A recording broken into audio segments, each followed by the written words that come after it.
हरे कृष्णा। भगवान श्री हरि की कृपा आप पर सदैव बनी रहे। आपका दिन शुभ एवं मंगलकारी होए। आइए सुनते हैं कार्तिक महात्म 20वां अध्याय। तब राजा पृथु ने पूछा, हे देवर्षि, इसके पश्चात युद्ध में क्या हुआ तथा वह दैत्य कैसे मारा गया? कृपा करके उस कथा को मुझसे कहो।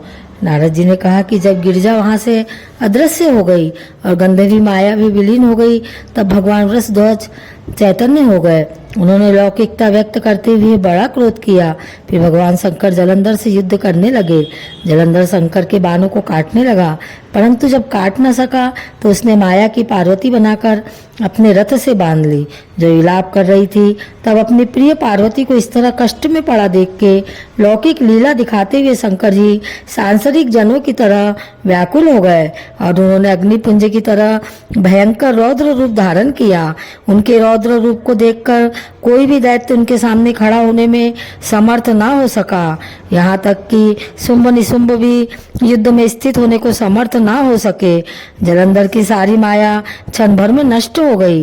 युद्ध में चारों ओर हाहाकार होने लगा। शिव जी ने उन भागते शुंभ निशुंभ को साथ देकर बड़ी धिक्कार दी और कहा, तुम दोनों बड़े दुष्ट हो। तुमने मेरा बड़ा अपमान किया है। तुम पार्वती को मारते थे और अब युद्ध से भागते हो। भागते को मारना पाप है, इसलिए अब मैं तुम्हें नहीं मारूंगा, परंतु गौरी तुम्हें अवश्य मारेगी। शिव जी के ऐसे वचन कहने पर समुद्र पुत्र जलंधर क्रोध में अग्नि के समान प्रज्वलित हो उठा। उसने शिव जी पर घोर बाण वर्षा करके धरती पर अंधकार कर दिया। तब उस दैत्य की ऐसी चेष्टा देखकर शंकर जी बड़े ही क्रोधित हुए तथा उन्होंने अपने बनाए हुए सुदर्शन चक्र को चलाकर उसका सिर काट लिया। एक प्रचंड शब्द के साथ उसका सिर धरती पर गिर पड़ा और भयंकर हाहाकार होने लगा।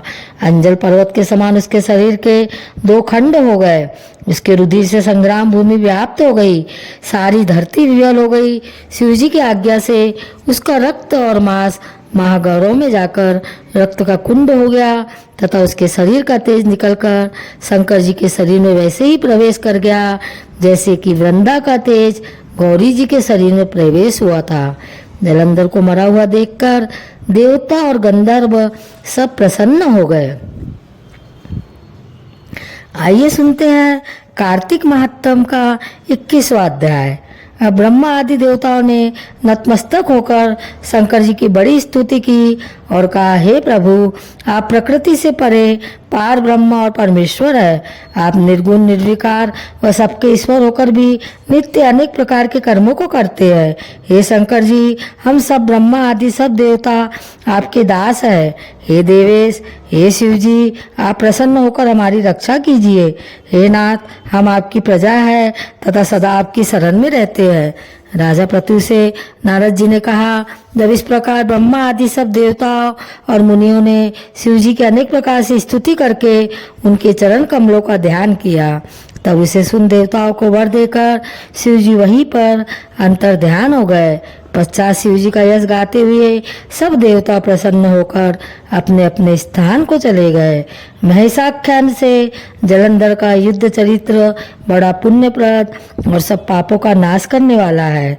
यह सब सुखदायक और महेश को भी आनंददायक है। जो इन दोनों आख्यानों को पढ़ेगा और सुनेगा वह सुखों को भोगकर अंत में अमर पद को पाएगा।